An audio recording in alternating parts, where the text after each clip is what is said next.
Yeah, it's an amazing passage, isn't it? Really got some really good stuff in there. So we're going to unpack that a little bit this morning.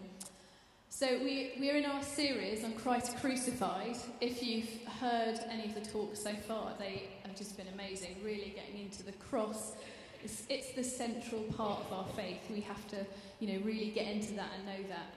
And it's been amazing so far. And in fact, I think, a lot of the stuff that we've heard is stuff that we have heard before. We know it, but it's so good to be reminded. In fact, in one of my classes at college in the last couple of weeks, I heard someone saying, so often actually in church, we don't need teaching, we need reminding, because we have read it and we've heard it before, but it just, just life gets in the way, doesn't it? So it's so good to be reminded of all these amazing things. So as a quick recap, we started off with Tom Dare, who was talking about being far from God and how sin separates us from God. We had Fiona, our archdeacon, come and visit us, talk with such amazing passion about James Bond and rescue and redemption. And Will has talked to us about atonement and victory, so such amazing truths. And today we're going on to reconciliation, how we can be reconciled to God. So normally when I start, I like to do a bit of scene setting. So just to kind of give you an idea of where we are in this passage, because we've jumped straight into the middle of 2 Corinthians. So 2 Corinthians is one of St. Paul's letters to the church at Corinth. In fact, most of his letters are written to churches that he has planted and then in some cases visited as well. And so he's writing to them as a leader, as a friend, but also as a pastor. So he's dealing with some of those pastoral issues. And when we're reading Paul's letters, it's good to remember that we're only seeing one side of it. We're only seeing his letter, and he is normally responding to a situation that's going on in the church. So sometimes you have to read a little bit between the lines and work out what he's saying. And it's no different in this one. And in fact, there's a bit at the beginning of our passage where it seems that the people at Corinth have been criticising his position as a leader, as an apostle. And so this is a small part, obviously, of the letter, but this is split up into 3 different parts, really. So verses 11 to 13 at the beginning of our passage today, he's really defending his personal integrity, to be honest. He's defending his ministry and saying to them that they need to be reconciled to him as well as to God, because he is an ambassador of Christ. And, sometimes I think people can think Paul's a little bit up himself. But it's because he knows his place. He knows what God has called him to do, and he has every confidence in that. So then he goes on, verses 14 to 17. He talks about the amazing truth of Christ's death, dying for us, and how that really undergirds his ministry. And then in the verses 18 to 21, he goes on to the ministry of reconciliation, which we're really going to look at today, and how he has a part to play in that, but also how we have a part to play in that as well. This passage, in one of the books I was reading about it, was described as one of the most theologically charged passages of the New Testament. That's pretty cool, isn't it? Theologically charged, which basically means, I think it means, that it's just got some amazing fundamentals in there, amazing fundamentals of our salvation, of the ability that we have to have a relationship with God. So it's an important passage, just a few verses in the middle of a letter, but so important. And I've got to say to you, when I was preparing for this talk this week, I didn't know what to say. I still don't really know what to say, to be honest. This has been the toughest preach that I've ever prepared, because I think how can you begin to explain that? I think my role up here as a preacher is to be a mouthpiece for God, but to try and enable whoever's listening to get a better grasp of the passage, to try and relate it to their own lives, to really see what it can mean to them. And yet this is just, I think my words can't even begin to encompass the truth of this. It's just amazing, that we can have a relationship with God. We can call ourselves friends of God. We can come to him whenever we like. We can pray to him. We can reveal things to him that we wouldn't reveal to anybody else. In fact, things that maybe sometimes we haven't even admitted to ourselves. We can have that relationship with the God of the universe. And it's all because of Jesus. It's because of what Jesus did in dying for us. As it says in the passage, one died for all, for every single one of us. It is completely unfathomable. I can't begin to explain it. I think of God as, when we think of the awesomeness of God, and I mean awesome not in an American way, in a kind of full of awe, just so amazing and vast that we can't begin to explain.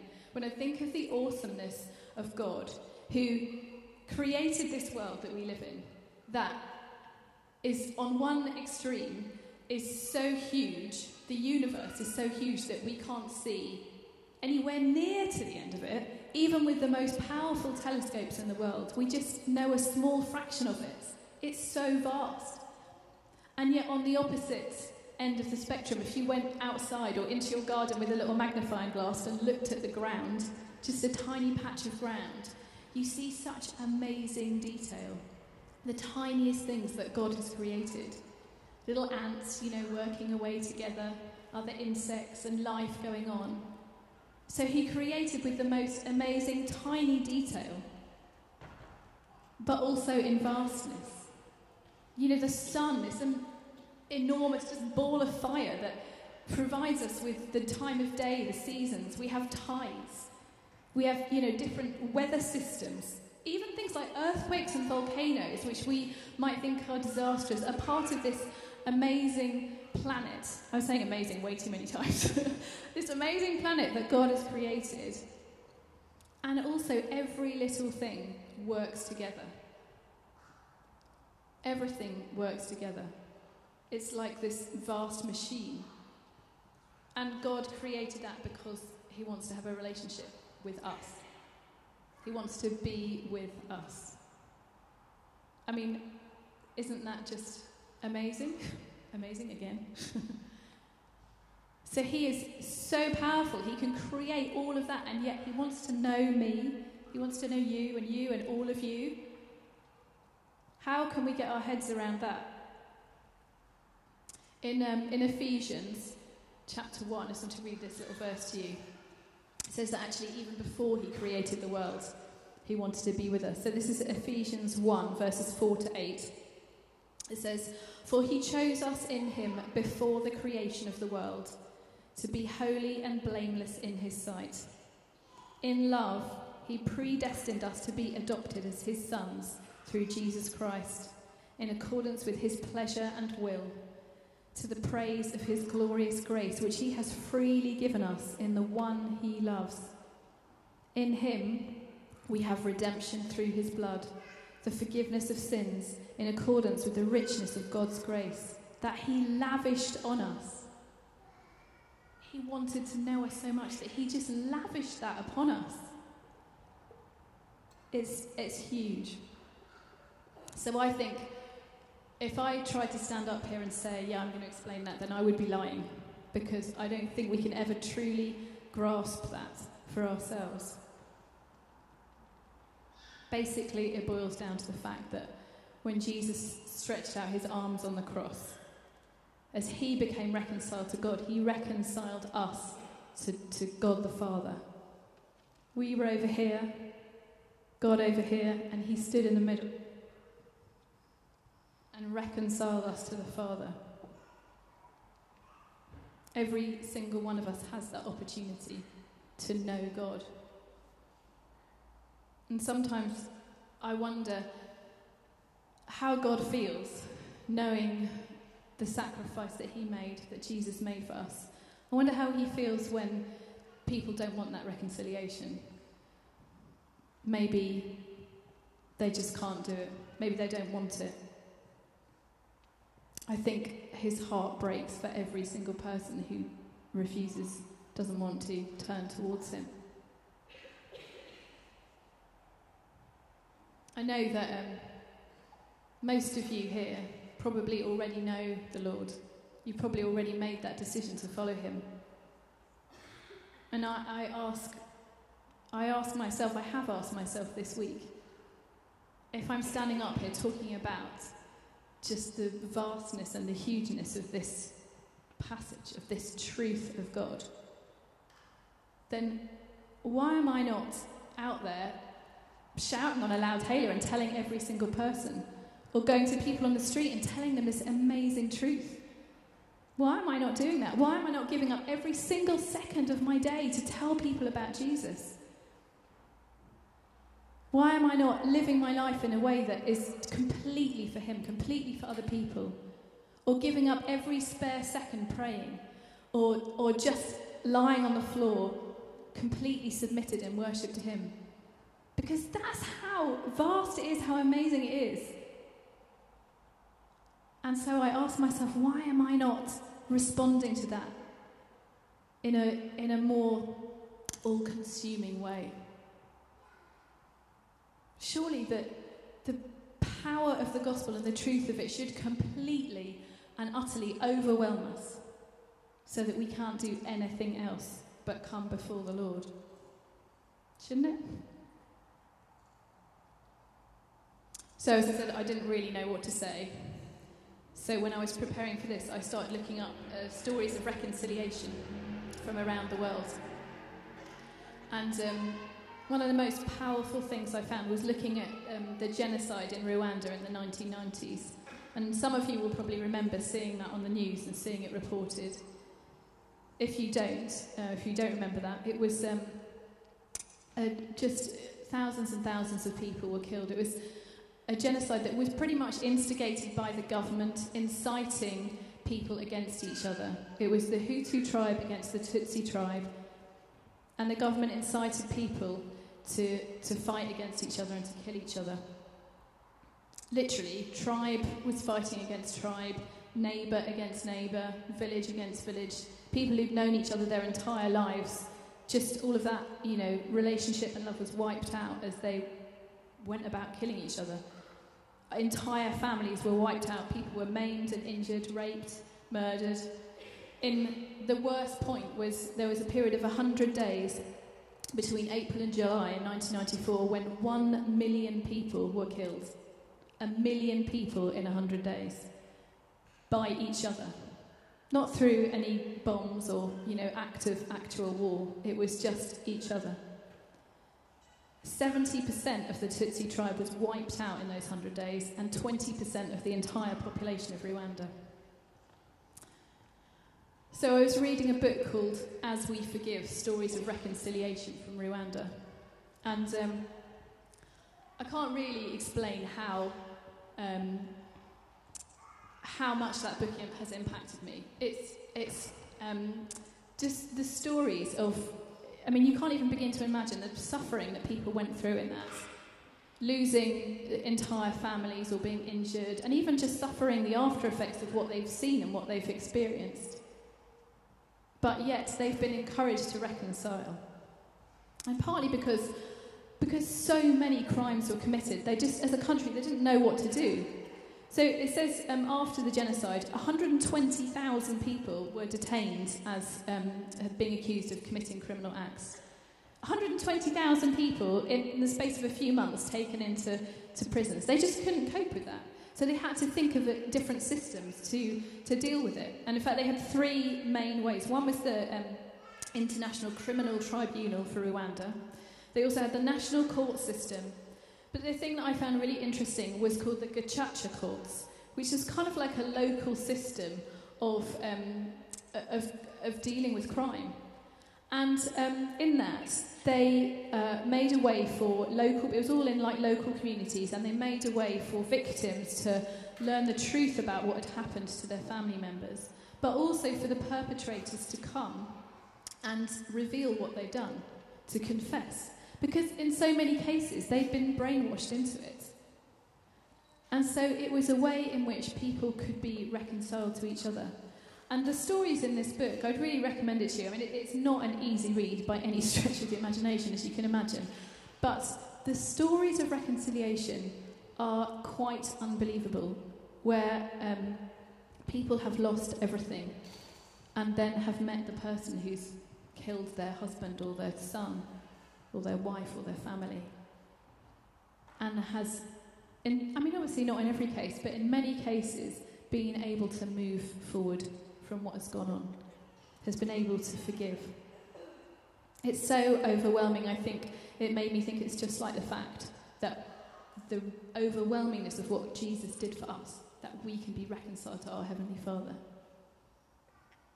And in fact, in relation to this book, there was in 2014, so obviously 20 years after the genocide, there's a South African photographer called Pieter Hugo, and he went back to Rwanda to take photographs of some of these courts and these reconciliations going on. And you can see some of the photos online. They're really powerful because you can see in just one picture the pain and the brokenness and the suffering, but also that desire to forgive and that desire to move on. 20 years after, and this is still going on. And he said, of the pictures, he says, the relationships between the victims and the perpetrators varied widely. Some pairs showed up and sat easily together, chatting about village gossip. Others arrived willing to be photographed, but unable to go much further. There's clearly a difference in degrees of forgiveness. In the photographs, the distance or the closeness you see is pretty accurate. Because you see, reconciliation is not an easy process. But with God, it can be complete. So there don't have to be photographs of people unwilling to go further than having a photograph taken. It can be a complete reconciliation, a complete relationship with God. And why do we need reconciliation with God anyway? That would be a good question, wouldn't it, to ask?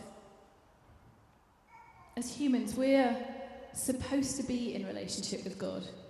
We're not designed to be enemies of His or to be ignoring Him. We're made to be in relationship with Him. You know, when God created the world, when He created the Garden of Eden and Adam and Eve were there, He was actually there in the garden with them. If you read Genesis, He's there, He's talking to them. But then there was the fall. And I'm not going to go into the detail on that today, but because of that, humanity's relationship with God was broken forever. They were cast out of the garden, no longer to be with God. And humanity needed to have that relationship perfectly healed. Perfectly healed. And if you read the Old Testament, it's full of stories of how God is desperately trying to reconcile to His people. And yet they turn away from Him again and again. They make mistakes, they make wrong decisions, they worship idols. They turn away from Him. Imagine how His heart was breaking through that. And finally God says, enough is enough. And that's what we've been hearing about in this series. At that point, that was when Jesus came. He came for every single one of us. In verse 15 of our passage today, it says, one died for all. Paul says, we're convinced of it. One man died for all people who ever lived, who will live in the history of the earth. He died for every single one of us. And Paul's a really good example. You know, you can read about Paul in Acts chapter 9 and what happened to him. But, you know, he had a life which was totally the opposite of what it became. He was a rabbi, a Pharisee, very well educated. He would have been well thought of, a man in authority, had people under him. Hated Christians, persecuted Christians. And that's what he became, you know. He became a Christian. He ended up being the persecuted rather than the persecutor. His life totally transformed from being someone with people under him, having that authority, to going out often by himself or just with one or two companions. And yet, you know, you don't just make decisions like that overnight. Something has to happen, doesn't it? Something has to happen to change our way of thinking. The passage says we become a new creation in Christ. Paul changed so much, he says that Christ's love compels us to tell people about Jesus. That's how much he was changed by meeting Jesus, because that's what happened to him. He met with Jesus. So he knows for himself the truth of the heart of the gospel. He's been reconciled to Christ. And you know, if anyone was beyond reconciliation, it had to be him. He was killing people who were worshipping Jesus, worshipping God. And yet Jesus appeared to him. If he can be reconciled to God, then surely any one of us can. Any one of us. And as it says, it isn't always easy. Another story I came across this week was from 2 US Army veterans who had been in the Vietnam War. And years after the war, they're standing in front of the memorial to their fallen comrades. And they'd both been prisoners of war. So they'd suffered awful things, seen awful things. And one of the vets says to the other, "Have you forgiven them yet for what they did?" And the other one says, "No, I'll never forgive them." And the first one says, "Well, then they've surely still got you trapped in that prison, haven't they?" Because forgiveness and reconciliation doesn't have to be easy. It hardly ever is easy. But if we don't move forward, then we are stuck in whatever situation we're in, whatever thing from the past. Bitterness and anger, unforgiveness, they keep us wrapped up in a world that God never intended for us. What he intended was the relationship in the Garden of Eden, walking with God, talking with him, being with him. Don't we want that? Because we have a choice. We really do have a choice to live our lives differently. The other thing that we learn from this passage, well, not just from the passage, but from the stories from Rwanda and other places as well, is that actually we have a ministry of reconciliation. That's what Paul says. We have a ministry to other people. God has a job for us to do. He says that we are Christ's ambassadors. I quite often like to leave a challenge when I'm preaching, and I think this is it. You know, God has given us a job to do. Are we doing it? Are we doing what he's asked us to do? Paul says, "Since then we know what it is to fear the Lord, we try to persuade others, and that they are compelled by Christ to do that." It's like he can't not do it, because that's what God has asked him to do. When Phil and I came to know Jesus, reconciliation was quite a key point in our lives, because I have told this before, some of you will have heard it, but we were struggling in our relationship. And it wasn't that we hadn't tried to fix it, we had, but really there was nothing we could do. It was just, you know, the situation with young children and both working, and it was difficult. It was more than difficult. But when we gave our lives to God, we were reconciled to him, but he healed our relationship overnight, and we were reconciled to each other. It was so powerful. And then about a week after that, I felt God talking to me about reconciling with people in my life. There were 3 particular people who, the relationships with them were not perfect. They weren't good, in fact. And I felt like God saying to me, challenging me to go and deal with those relationships. And it was really tough, because, you know, sometimes if you're in a situation with someone, it might be that they don't even know they've done anything wrong, or they don't even know that they've hurt you. And you can't go to them and say, "You did this thing wrong, but I forgive you, so it's okay," because then you kind of make it 27 times worse, don't you? So I had to deal with those relationships in a way that was loving and forgiving and godly, but just by myself with God at my side. And I think that just made my reconciliation with God all the more powerful, because whilst I could see what he'd done for me, he wanted me to do that in my life as well. And I think that's what Paul's saying to us. You know, we have a ministry of reconciliation to help and enable other people to be reconciled to God, but also for us to be reconciled to the people around us. Paul says he's compelled by Christ to do that. And I just wonder what we're compelled to do. You know, as I was saying at the beginning, this is just such amazing truth. I just can't even begin to explain it. But if we truly have a handle on it, then surely we must be compelled to do something. And it's so easy to get bogged down in life, or, things, that bright light that once shone gets slightly dimmed because of all the things that we have going on. It's so easy to let that happen. But we need to hang on to that amazing truth of what Jesus has done for each and every one of us.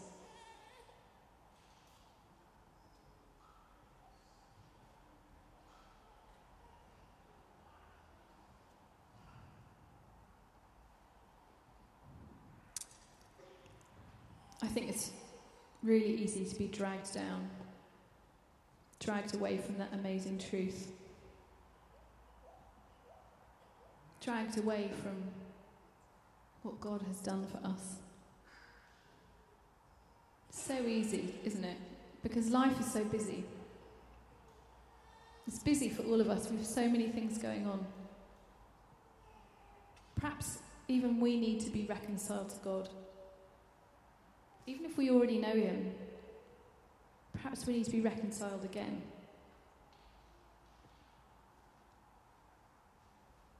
There's lots more I could say, but I really think we should pray. So let's stand together.